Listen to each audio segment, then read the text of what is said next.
Кекс на кокосовой муке без сахара готовлю и проверяю мой уровень сахара крови после кекса. Для кекса беру морковь, натертую на мелкой терке, масло кокосовое или сливочное, яйца, кефир, соду и кокосовую муку.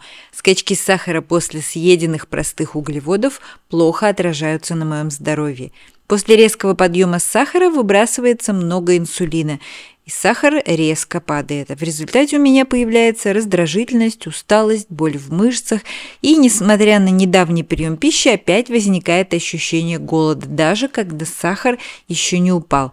Избыток сахара и жира вместе редко встречается в природе, поэтому питание тортами и пирожными приводит к многочисленным хроническим заболеваниям и болезненным состояниям, основные из которых ожирение, метаболический синдром, атеросклероз, ишемическая болезнь сердца и жировая дистрофия печени.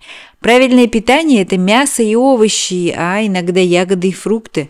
Но наша социальная жизнь изобилует перекусами с чаем, кофе и сладостями. Я не исключение и тоже люблю сладости. Отказаться от сахара – сложная задача. Я уменьшаю его постепенно. Снижение углеводов избавило меня от сахарных скачков, а значит и от скачков инсулина. Инсулин выделяется при каждом приеме пищи, но если он высокий, организм запасает жир. Когда инсулин невысокий, организм тратит то, что ему дали с едой или запасы жира. Поэтому при низком уровне сахара крови и инсулина люди не набирают вес или худеют, если имеют ожирение.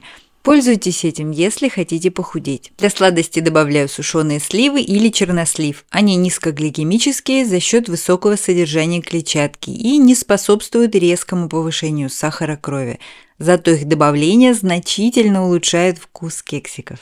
Кокосовая мука имеет сладковатый вкус. С добавлением сухофруктов кексики получаются прекрасные и без рафинированного сахара. Кокосовая мука сильно впитывает жидкость и разбухает, поэтому прежде чем сразу добавлять ее больше, желательно подождать. Такие кексы получаются немного рыхлые, потому что в кокосовой муке нет клейковины. В промышленные десерты для плотной консистенции добавляют крахмал или камеди. Мне нравится есть такой десерт ложкой. Запекаю при температуре 170 градусов Цельсия 20-25 минут. Температура запекания изделий из кокосовой муки ниже, чем запекание пшеничной, и время выпечки короче. После подрумянивания вытаскиваю из духовки и даю остыть. Консистенция кексиков напоминает муссовые пирожные.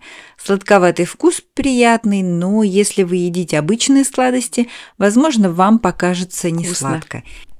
Давайте посмотрим, что будет с сахаром крови. Я измерила сахар до и буду измерять каждые 30 минут. Если не сладко или не все члены семьи готовы есть натуральные десерты, можно полить кексик любым сиропом. Будет уже не так полезно, но все останутся довольны. Пока жду, когда пройдет 30 и 60 минут для следующих измерений сахара, приготовлю шоколадную глазурь. Масло и порошок какао смешиваю, добавляю аллюлозу и молоко.